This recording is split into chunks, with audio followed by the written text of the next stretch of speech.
What's going on, guys, and welcome back to another episode of the German Bear Podcast, and today we finally have the Mock Draft 1.0.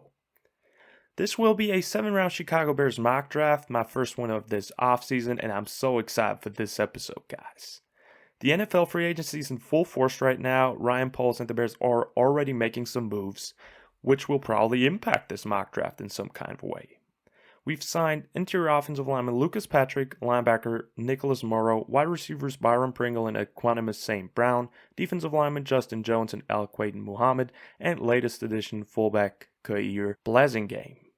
The Bears hold 6 picks in the entire draft after the Mack trade, 2 second-round picks, number 39 and 48, pick number 71 in round 3, 2 fifth-round picks, 148 and 150, and a 6th-round pick with number 186.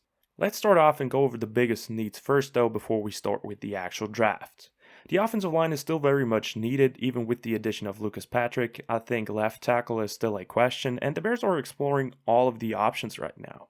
Yes, we have Tevin Jenkins and Larry Borom right now, but like Poles has said, they don't know yet where these guys will ultimately line up.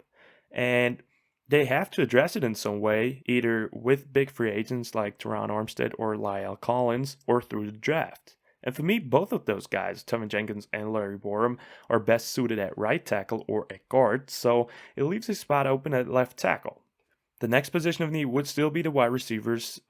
It's also still a big need. Even with the 2 new additions, you still are missing a wide receiver 1 or 2, depending on how you see Darnell Mooney, and probably a true slot receiver like a Jarvis Landry or a Cole Beasley, some type of security blanket for Justin Fields. But I think slot is really a position that you want to address through free agency.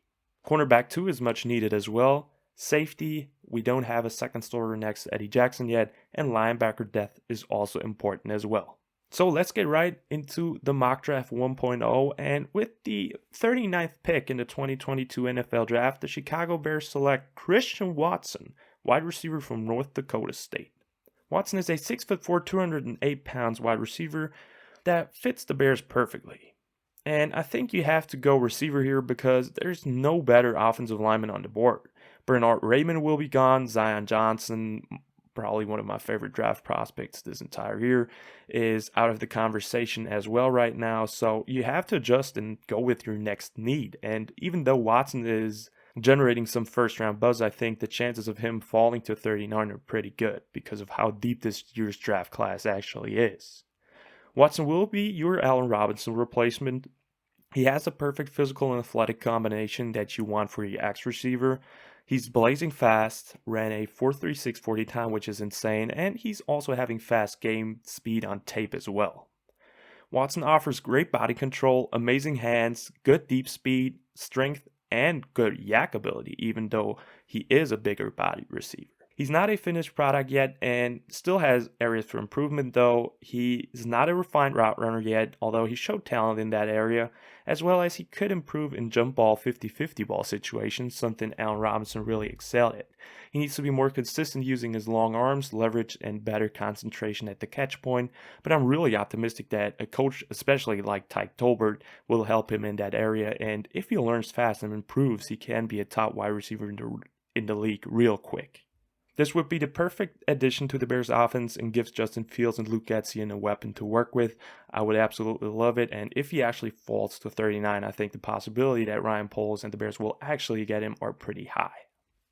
With the 48th pick in the 2022 NFL Draft, the Chicago Bears select Nicholas Petit-Frere, offensive tackle, Ohio State. And this one was tricky for me because Roger McCreary could be available at that spot, but at the end of the day, I figured the chances are pretty low, and with Petit-Frere on the board, you're getting a talented left tackle that has familiarity with Justin Fields, and in addition provides a lot of upside. He's 6'5", 316 pounds, and what stands out with him is his athleticism and versatility. He ran a great 5.14 40, and on tape is a very smooth mover with good speed as well. With his playing style, he fits almost every scheme in the league and has experience playing both tackle spots. He would just fit Poles' approach on new offensive linemen as well. He wants athletic, lighter linemen, and Petit-Frere definitely fits that. He also has outstanding footwork and offers quick hands to adjust to rushers fast and easy. But he's not a finished product yet and has still lots of room to grow. I think with Nicholas Petit-Frere, you're getting an athletically gifted player that already showed flashes of great tackle play, but he needs to be more consistent and his technique needs refinement. To me, he's definitely worth a shot in the second round, and I would love this pickup, even though several draft pages have him as a third round pick. I think with his athletic upside and also his experience with Justin Fields are all factors that let me believe that he could potentially be a second round pick. And at pick number 48, I think that's a pretty good one. With the 71st pick in the 2022 NFL Draft, the Chicago Bears select Martin Emerson, cornerback from Mississippi State. Emerson is one of my favorite corners in this year's draft class. He offers a great combination of size, length, and physicality at 6'2", 200 pounds. He's a great coverage corner no matter what he's asked to do and offers real good run defense as well. Plus the awareness to recognize zone alignments quickly and reacting to the quarterback within a few seconds. In addition, I think he's a pretty smooth mover that might not have elite speed. He ran a 4.5 340, but he gives you real solid play and could be a right-away starter on defense next to Jalen Johnson. But obviously he still needs to improve in some areas, but it would be an absolute dream pickup in round 3 and an absolute steal for the Bears. You get an impact player that can help your defense immediately. Now moving on to round 5, with the 148th pick in the 2022 NFL Draft, the Chicago Bears select DeMarco Jackson, linebacker from Appalachian State. And Jackson is someone that really caught my eye at the combine, running a 4.55 40 and really looking good in movement drills. He really had good hips and quick feet, and he's more of a run-stopping specialist and a tackling machine, but needs refinement in coverage definitely. He also lacks coverage awareness at times. So with Jackson, you're getting a later-round player that potentially gives you some backup value, a guy that you can bring in on rundowns and just let loose, but the big benefit with him is that you can use him on special teams right away with his speed and tackling and maybe develop him over a few years and see what you have with him. With the 150th pick in the 2022 NFL Draft, the Chicago Bears select Cam Jurgens, center from Nebraska.